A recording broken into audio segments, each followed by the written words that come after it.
Meredith Cornett, Science Director for the Nature Conservancy in Minnesota, North Dakota, and South Dakota, will be speaking about one of the biggest threats to North American forests, Bambi.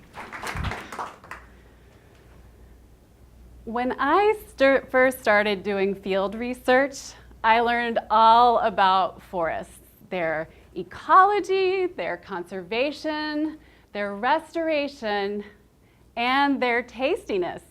That's because the system I was studying, the northern white cedar forests of the Great Lakes, are especially appealing to deer. As it turns out, way too many deer.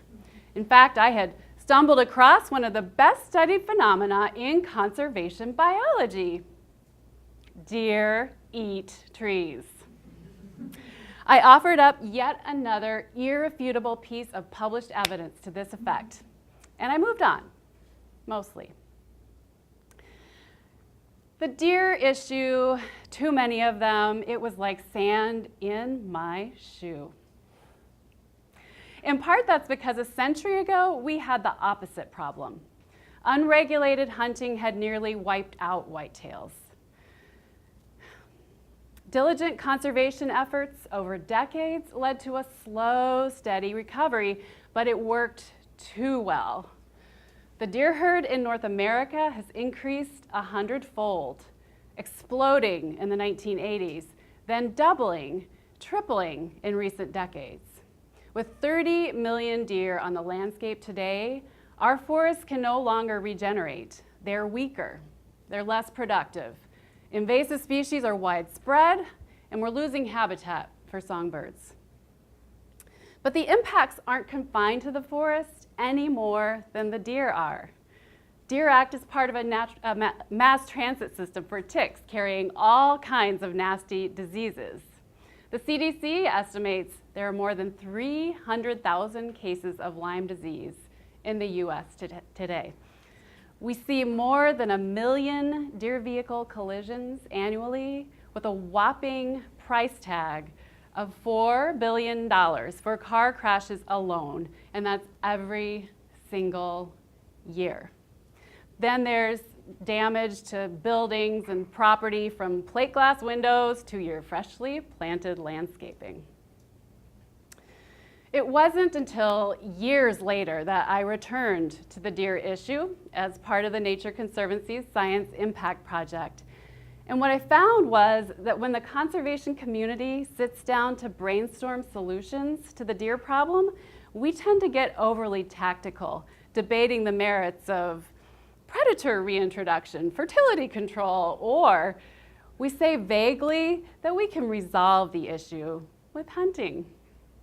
But what if we started looking at hunting not as the solution to our deer supply, but as part of an underlying cause?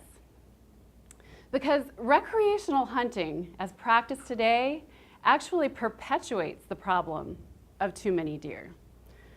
Most hunters demand higher deer numbers, and state wildlife agencies cater to those levels to keep the hunters happy.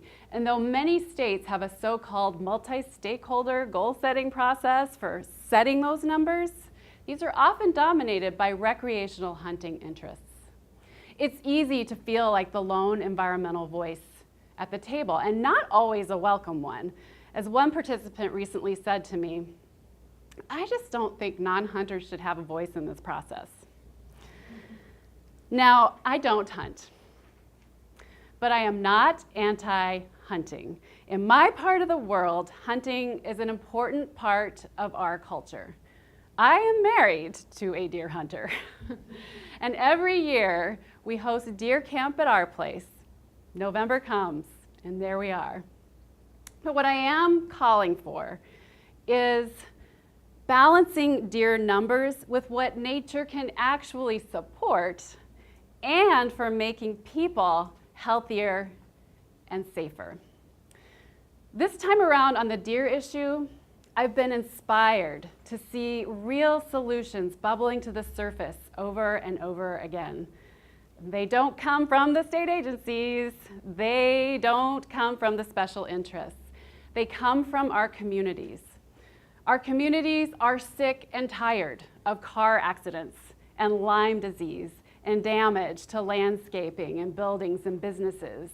Citizens are demanding change, and they're getting it, albeit at a very local level.